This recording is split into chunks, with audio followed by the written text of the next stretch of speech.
स्वागत है आपका आपके अपने YouTube channel next gen facilitator पर। परीक्षा बोर्ड की नज़दीक है और हम लोग क्लास 12th के इकोनॉमिक्स पार्ट के लिए, जिसका परीक्षा मार्च महीने में है, हम लोग उसके लिए चैप्टर वाइज कुछ क्वेश्चंस का एक कलेक्शन लेकर के आए हैं और यह आपके एग्जाम पॉइंट ऑफ व्यू से बहुत ही इम्पोर्टेंट होने जा रहा है। समय को बर्बाद ना करते हुए हम लोग सीधे क्वेश्चंस पर फोकस करते हैं। यह चैप्टर नंबर 1 मैक्रो इकोनॉमिक्स से संबंधित है। कुछ क्वेश्चन आप देख सकते हैं। Who wrote the book general theory of employment, interest and money? General theory of employment, interest and money, आपको पता है John Maynard Keynes, professor John Maynard Keynes, जिन्होंने एक बुक लिखी थी general theory of employment, interest and money.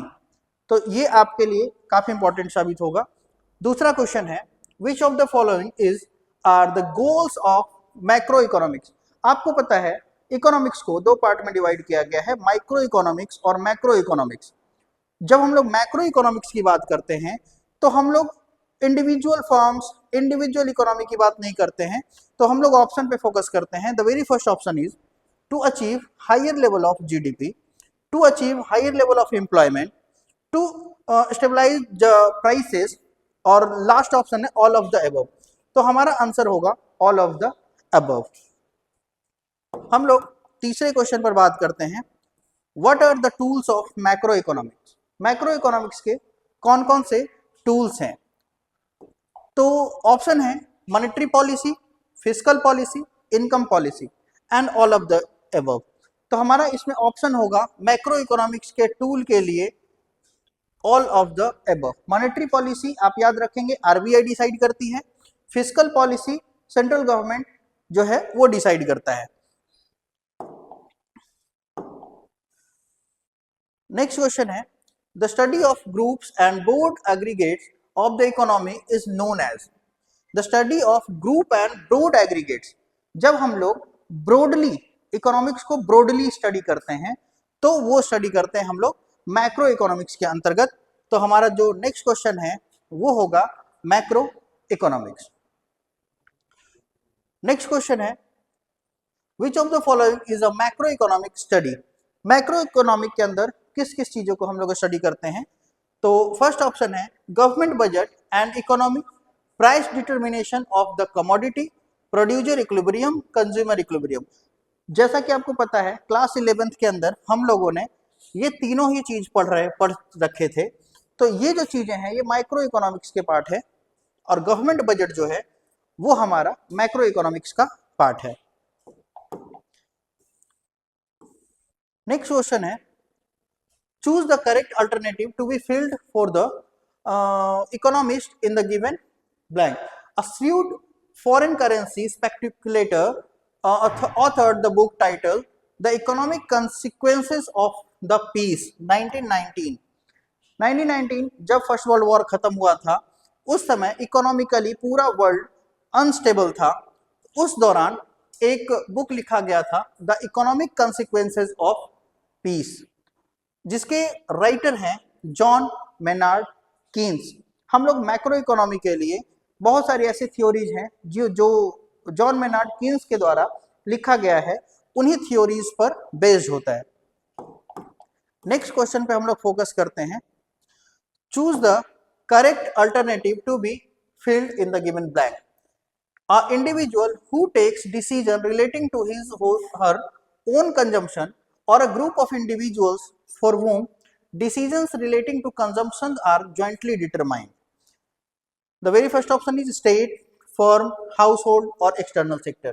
तो सबसे पहले बात जब इंडिविजुअल की हो रही है जो अपने कंजम्पशन को डिसाइड करता है तो वो स्टेट और फर्म ना होकर के वो हाउस होल्ड होगा। हाउस होल्ड मतलब वो जनता जो इकोनॉमी की सबसे बड़ी पार्ट है और कंजम्पशन के लिए उनका होना इंपॉर्टेंट है। नेक्स्ट क्वेश्चन है मैच द फॉलोइंग का from the set of statement given in the column 1 and 2 choose the correct pair. Column 1 micro economics, price determination of commodity, producer equilibrium, macro economics. अब देखिए micro, choose the correct pair of statement. इसमें जो सबसे correct है matched micro economics के अंदर लिखा है study of the behaviour of aggregate, जो कि बिल्कुल भी गलत है। एग्रीगेट को हम लोग मैक्रो इकोनॉमिक्स के अंदर पढ़ते हैं। Price determination of a commodity, an example of micro economic variable. Next है producer equilibrium, an example of macro economic, जो कि माइक्रो इकोनॉमिक्स का पार्ट है। लास्ट है macro economics, study of the behaviour of individual decision making economic unit. No, इसमें option जो है B का ऑप्शन नंबर 2, ये जो ऑप्शन है वो बिल्कुल भी करेक्ट ऑप्शन है। यहाँ ये बोल्ड है, इसको आप गलत समझेंगे क्योंकि मैक्रो इकोनॉमी के अंदर हम लोग इंडिविजुअल डिसीजन को स्टडी नहीं करते हैं। हमारा नेक्स्ट क्वेश्चन है असर्शन और रीजन। सबसे ज्यादा बच्चे यही परेशान होते हैं कि असर्शन और रीजन जो है कैसे करें। उसके लिए आपको चैप्टर को ध्यान से पढ़ना होगा, read between the lines to solve assertion reason type question. Question number 9 कहता है असर्शन में micro economics is the study of individual unit of the commodity. Okay, reason है the basic tool for micro economics are demand and supply. ये दोनों ही statement सही है, लेकिन क्या ये जो रीजन है वो असर्शन के लिए बेस्ड है, असर्शन रीजन पर बेस्ड है? तो इसका ऑप्शन होगा B, both are true but reason does not explain A. ये दोनों इंडिविजुअली स्टेटमेंट सही है, लेकिन इनका एक दूसरे से रीजन और असर्शन जैसा रिलेशन नहीं है। नेक्स्ट क्वेश्चन है assertion. Adam Smith was a Scotsman and a professor at the University of Glasgow, and the reason the physiocrats of France were prominent thinkers of political economy before Adam Smith। ये दोनों ही statement एक दूसरे से related नहीं है, लेकिन ये दोनों ही आपस में क्या है, ट्रू है, और रीजन जो है ए को, असर्शन को एक्सप्लेन नहीं करता है।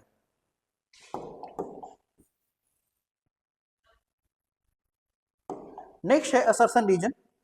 Macroeconomics is a study of individual market of demand and supply and the players or the decision makers seen as trying to maximize their profit as producers or sellers and their personal satisfaction or welfare level as consumer। और इसका statement 2 है even a large company is micro in the sense that it had to act in the interest of its own shareholders and not necessarily in the interest of the country as a whole। दोनों ही statement अपने अपने जगह पर सही हैं और एक दूसरे से कोई रिलेशन नहीं रखते हैं। तो इसमें वही होगा कि दोनों ही सही हैं, लेकिन इसमें जो स्टेटमेंट 2 है और स्टेटमेंट 1 है इनके बीच में कोई रिलेशन नहीं है। असर्शन रीजन का लास्ट क्वेश्चन आप देखेंगे। Statement 1, John Maynard Keynes was a British economist. John Maynard Keynes was actively involved in the international diplomacy during the year following the first world war. इसमें दो चीजें हैं, option C A is true, John Maynard Keynes जो हैं वो British economist तो थे, लेकिन इसमें रीजन फॉल्स है, वो एक्टिवली इन्वॉल्व नहीं थे इंटरनेशनल डिप्लोमेसी में। तो इसलिए स्टेटमेंट 2 जो है वो करेक्ट नहीं है और स्टेटमेंट 1 जो है वो बिल्कुल करेक्ट है। इसी तरह से हम लोग कुछ शॉर्ट आंसर का राइटिंग प्रोसेस, इसको आप सैंपल राइटिंग समझ सकते हैं, आप अपने एग्जाम के लिए बहुत ही इंपॉर्टेंट समझें। तो जो पहला क्वेश्चन है, write a short note on the economic agent. Who are the economic agent? तो economic agent are those individuals, institutions which take economic decisions. They can be consumer who decide what and how much to consume. They may be producers of goods and services who decide what and how much to produce. They may be entities like government or corporation banks which takes the decision like how much to spend, what interest rate to be charged on credit, how much to tax. तो economic agent वो लोग हैं या वो entity हैं, वो firms हैं, वो इंडिविजुअल है, वो हाउस होल्ड है जो इकोनॉमिक एक्टिविटी को परफॉर्म करते हैं। What to produce, how to produce और फॉर होम टू प्रोड्यूस को जन्म देते हैं, है ना, उस प्रॉब्लम्स को सॉल्व करते हैं। तो ये एक सैंपल राइटिंग है। इस तरह से आप अगर लिखेंगे तो 2 मार्क्स का क्वेश्चन आपको फुल मार्क्स मिलेगा। नेक्स्ट क्वेश्चन है distinguish between micro economics and macro economics. ये क्वेश्चन बहुत ही बेसिक सा है, तो आपको इसमें 3 पार्ट में लिखना है, मीनिंग, ऑब्जेक्टिव एंड एग्जांपल्स। सबसे पहले माइक्रो इकोनॉमिक्स का मीनिंग लिखेंगे, मैक्रो इकोनॉमिक्स का मीनिंग लिखेंगे, उसके ऑब्जेक्टिव्स लिखेंगे और उसके कुछ एग्जांपल्स हम लोग दे देंगे। तो ये एक बेसिक सा आंसर राइटिंग फॉर्मेट है जो आप लोगों को लिखने का प्रैक्टिस करना चाहिए। तो इस वीडियो में हम लोग प्रैक्टिस क्वेश्चन के 14 क्वेश्चन हम लोगों ने किए हैं। आप इस चैनल पर बने रहें ताकि आगे के अपडेट्स आपको मिलते रहें, और हम लोग इस तरह के क्वेश्चंस जो हैं और कॉम्प्लिकेटेड क्वेश्चंस को इन्वॉल्व करेंगे। और ये बहुत ही बेसिक सा क्वेश्चंस हैं, आपको धीरे धीरे कॉम्पिटेंसी बेस्ड क्वेश्चन पर हम ले जाएंगे, जहां पर आप जो एग्जाम में, बोर्ड एग्जाम में जो क्वेश्चन देखने को मिल रहे हैं उस लेवल के क्वेश्चंस भी आपको कराए जाएंगे। आप इस चैनल के साथ जुड़े रहें, और 18 मार्च को जो एग्जाम होने वाला है उससे पहले आप अपने आप को बहुत ही बेहतर स्थिति में पाएंगे। चैनल पर आप नए हैं तो चैनल को सब्सक्राइब करें, अगर आप पुराने हैं तो लाइक, शेयर और कमेंट करें। धन्यवाद, आपका दिन शुभ हो।